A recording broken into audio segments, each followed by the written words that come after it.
Hello दोस्तों, आज बात करते हैं व्लादिमीर पुतिन की। व्लादिमीर पुतिन को ना आप जानते हैं, जैसे रसिया के प्रेसिडेंट है, अभी करंट प्रेसिडेंट है, उसके बारे में बात करते हैं।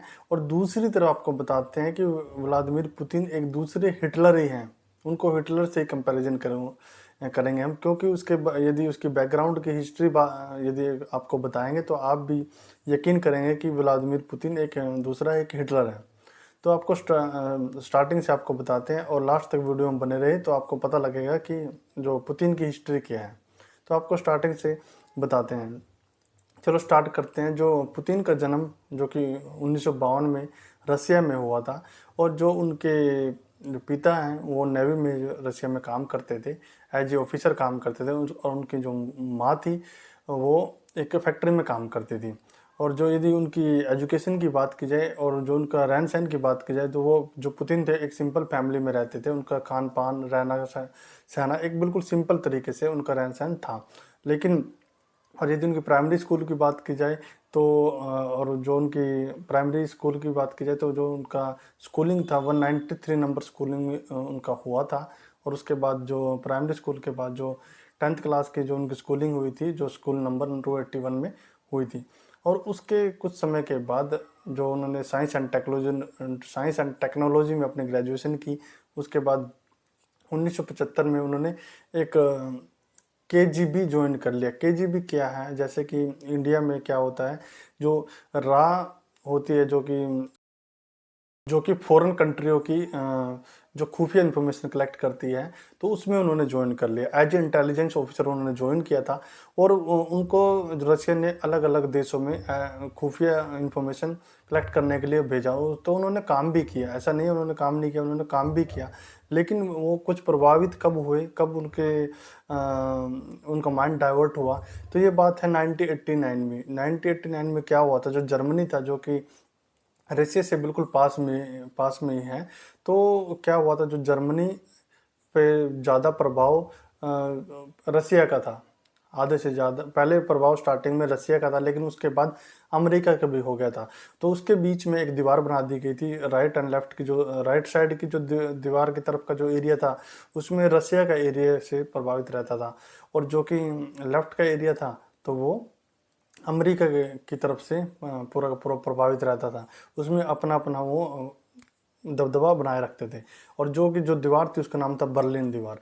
जो बर्लिन दीवार थी, अमेरिका ने कुछ टाइम के बाद उसको तोड़ दिया। और तोड़ने के बाद पूरे के पूरे जो जर्मनी था उस पर अपनी तरफ से कैप्चर कर लिया और अपना प्रभाव उस पर स्टार्ट कर दिया।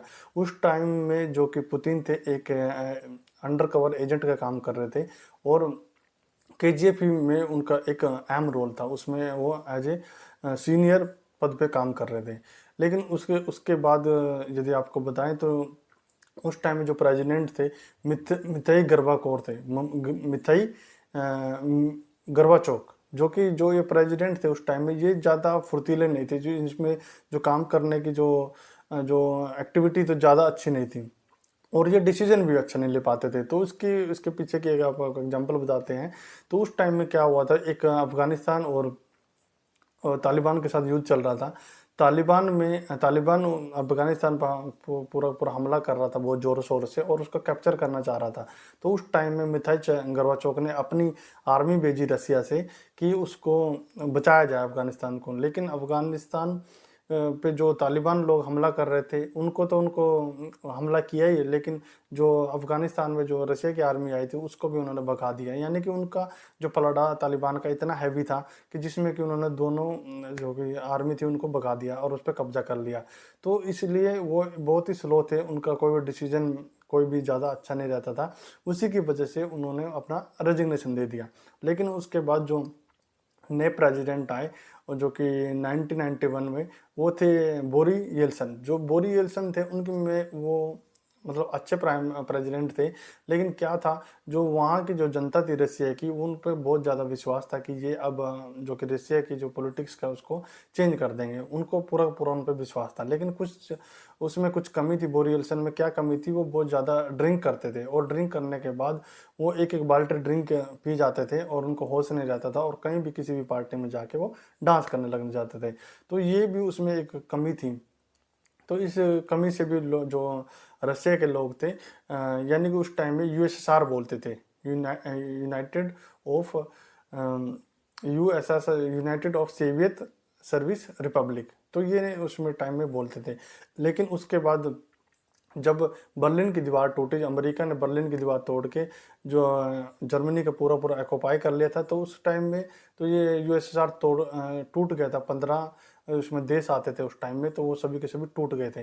और 15 देश टूटने के बाद क्या हुआ था, तो ये एक सेंट रशिया ही बना, सेंट रशिया ही अभी है, जो कि उस टाइम के टूटने के बाद उसी के नाम से इसको बुलाया जाता है।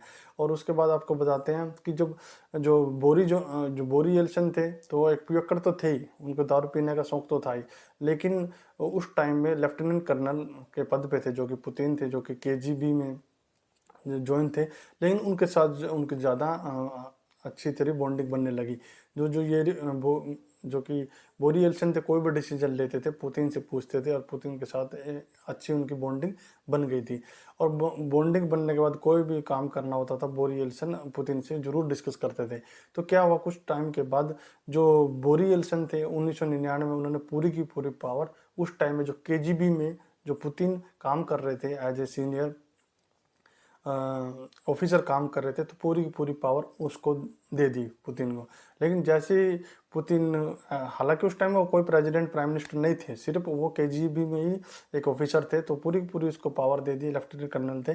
तो पावर देने के बाद पुतिन ने सोचा कि कैसे पूरी की पूरी जो जनता है रसिया की, उसको अपनी तरफ डाइवर्ट किया जाए, कैसे जो पिछले प्रेसिडेंट उन्होंने गलती की है उसको ना दोहरा के मुझे एक डायरेक्शन दी जाए, कैसे मैं रसिया के जो करप्शन जो सिस्टम है उसको ख़त्म किया जाए, कैसे जो पिछली प्रॉब्लम थी उनको दूर किया जाए। और दूसरी जो बोरी येल्सन था, बोरी येल्सन ये भी चाहता था जो कि प्राइवेट सेक्टर को बढ़ावा देना, और जो कि वहाँ पे गवर्नमेंट सेक्टर था रसिया में, उनकी जो मशीनरी थी उसको बेचकर क्या चाहता था कि उसको पूरा का पूरा प्राइवेट सेक्टर में चेंज कर दे। इसकी वजह से भी जो रसिया की पब्लिक खपा दी।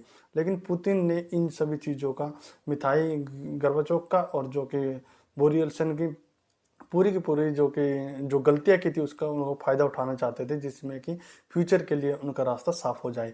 और बोरी येल्सन ने 1999 में एक करप्शन के केस में वो पकड़े भी गए थे। तो उसके बाद 2000 जब स्टार्ट हुआ, तो 2000 में जैसे स्टार्ट होने के बाद इलेक्शन लड़ा, तो इलेक्शन लड़ने 2000 में जैसे इलेक्शन लड़ा, तो पुतिन ही वहाँ के प्रेसिडेंट बने। लेकिन उससे पहले 1999 में 1999 में जैसे ही उन्होंने पावर दी थी, बोरी येल्सन ने उनको पावर दी थी पुतिन को, तो उन्होंने क्या किया, अपना दबदबा बनाने के लिए, अपनी छाप छोड़ने के लिए पूरी की पूरी रसिया पब्लिक में, तो उन्होंने क्या किया, चेचन्या वहाँ का एक कंट्री है, उनका एक पड़ोसी कंट्री है, उस पर हम उसको वो उसका विरोध कर रहा था रसिया का, कि हमें आपके दबदबे में नहीं रहना है, हम आपका कोई भी आपके अकॉर्डिंग नहीं चलेंगे, आपके अकॉर्डिंग कोई काम नहीं करेंगे, हम एक इंडिपेंडेंट कंट्री के रूप में काम करेंगे। तो उसको वो विरोध कर रहा था, वो विरोध पुतिन को खटकने लगा। तो उसके लिए उसने एक स्ट्रेटेजी बनाई, प्लान बनाया कि कैसे उसको चेंज किया जाए, कैसे उस पर कब्जा किया जाए। तो सबसे पहले उसने क्या किया, मॉस्को एक जगह है जो कि स्टेट है, जो कि रसिया का स्टेट है, उस पर पुतिन ने हमला करवाया। और हमला करवाने के बाद उस पर लगातार बमबार्डिंग करवाना स्टार्ट कर दिया। जैसे बमबार्डिंग स्टार्ट हुई, तो वहाँ पे पहले पहले 5-7 दिन में 10-15 लोग मरे, उसके बाद 10 दिन में फिर 20-25 लोग मरे, और इस ऐसे कर करके 15 दिन में वहाँ पे 100 से ज़्यादा आसपास लोग मारे गए। तो 100 से 100 लोग मारे गए, और अगले 20 दिनों में 300 लोग मारे गए। तो जैसे ही ये इन्फॉर्मेशन मीडिया में फैली, वहाँ पे उस टाइम में मीडिया भी बहुत कम थी, जैसे न्यूज़ में पहले अखबार चलता था।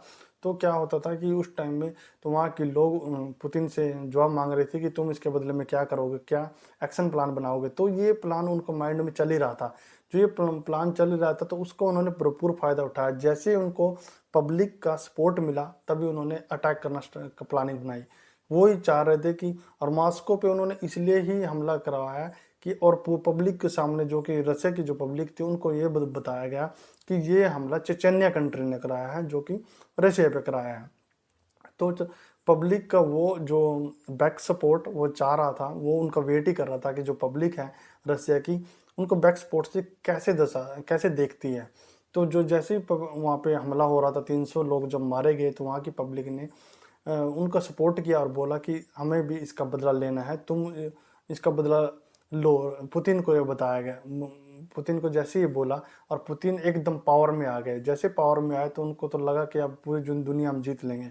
उन्होंने क्या किया, अगले महीने में जैसे युद्ध एक ताबड़तोड़ बमबारी स्टार्ट कर दी चेचन्या पे, और ऐसी बमबारी स्टार्ट की जिसमें कि पूरा का पूरा चेचन्या एक महीने में पूरा पूरा बर्बाद हो गया। 80,000 लोग वहाँ पे मारे गए।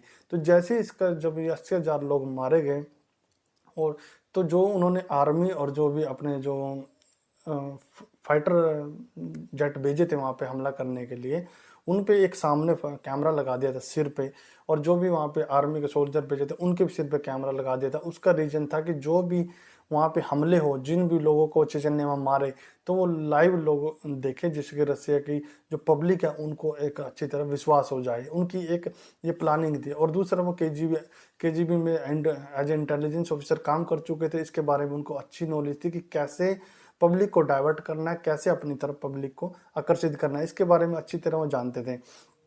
और उसके बाद जैसे उन्होंने चेचन्या पे हमला किया, और 2000 में वो प्रेसिडेंट के इलेक्शन लड़ा और वो जीत भी गए। और जीतने के बाद क्या हुआ आपको बताते हैं।